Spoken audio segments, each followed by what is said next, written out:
Hello viewers, how are you? আমি আজকে আরেকটা ভীষণ important and very talked and very asked question, যেটা জ্যোতিষে আমাদের উঠে আসে, সেটা নিয়ে একটু ডিসকাস করব। সেটা হচ্ছে, সবার মনের মধ্যেই এই কোয়েশ্চেনটা থাকে যে জ্যোতিষ আমাদের জীবনে কতটা ইম্প্যাক্ট ফেলছে। মানে আমরা জ্যোতিষ রেমেডি করছি, জ্যোতিষ রিলেটেড, আমাদের চার্ট রিলেটেড সব কিছু রেমেডিজ করে যাচ্ছি, কিন্তু সেটা আমাদের জীবনে কতটা ইম্প্যাক্ট ফেলছে, আহ, সেটা বোঝার কি উপায়? তো লেট মি টেল ইউ, জ্যোতিষ আমাদের জীবনে 30% ইম্প্যাক্ট ফেলে। 30% ইম্প্যাক্ট আমাদের লাইফে ফেলে the geometry we live in, our vastu, and 40% is কর্মা।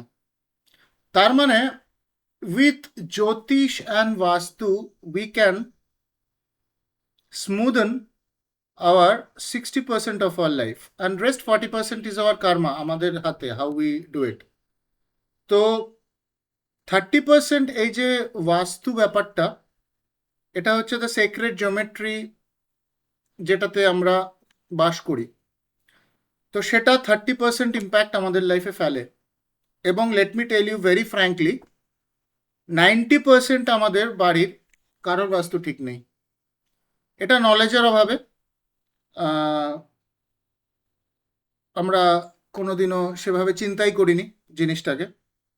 তাই জন্য সেটা আমাদের বাড়িতে, কারোর বাড়িতেই ঠিক নেই। যাদের আছে, ভেরি 10% রেয়ার, তারা আইদার সেই সাবজেক্টটা জানে, অর তাদের বংশ পরাক্রমায় সেই রকম একটা স্থাপত্য হয়ে আসছে।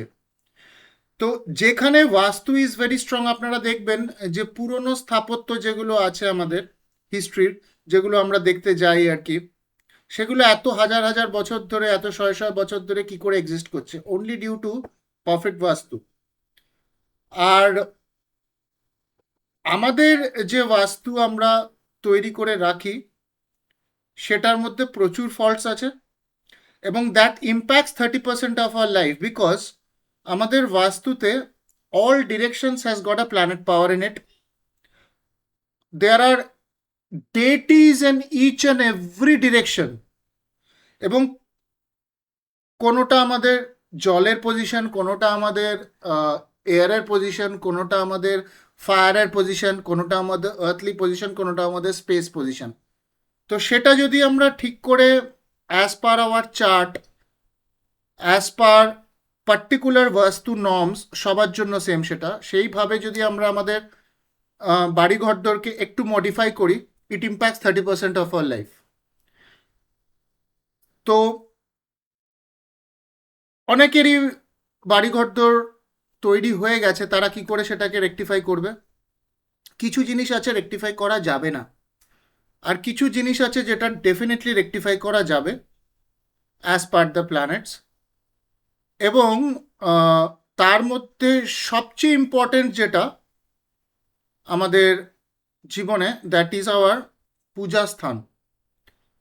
আওয়ার পূজা স্থান, আমাদের বাস্তু যতই দোষ থাকুক না কেন, আমাদের পূজা স্থান যদি আমরা ঠিকঠাক করে অ্যাজ পার বাস্তু তৈরি করতে পারি, তাহলে আস্তে আস্তে সেই পুজো স্থানের পাওয়ার আমাদের বাকি বাস্তুকে আস্তে আস্তে ঠিক করতে থাকে, কোনো না কোনোভাবে অপরচুনিটিস দিয়ে কিংবা কিছুভাবে সেটাকে ইম্প্যাক্ট করে।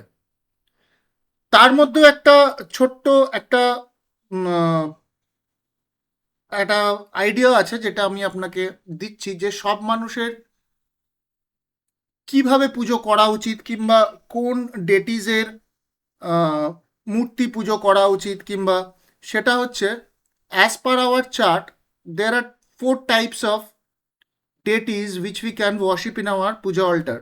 One is standing position, one is in sitting position, one is in lying position, and one is in moving position.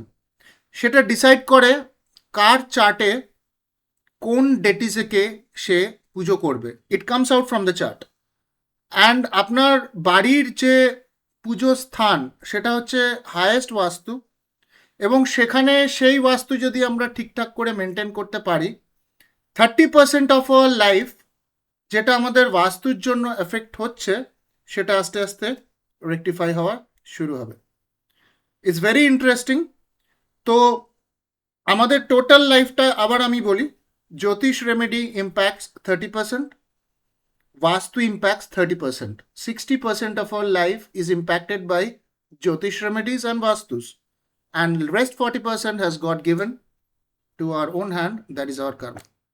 Thank you.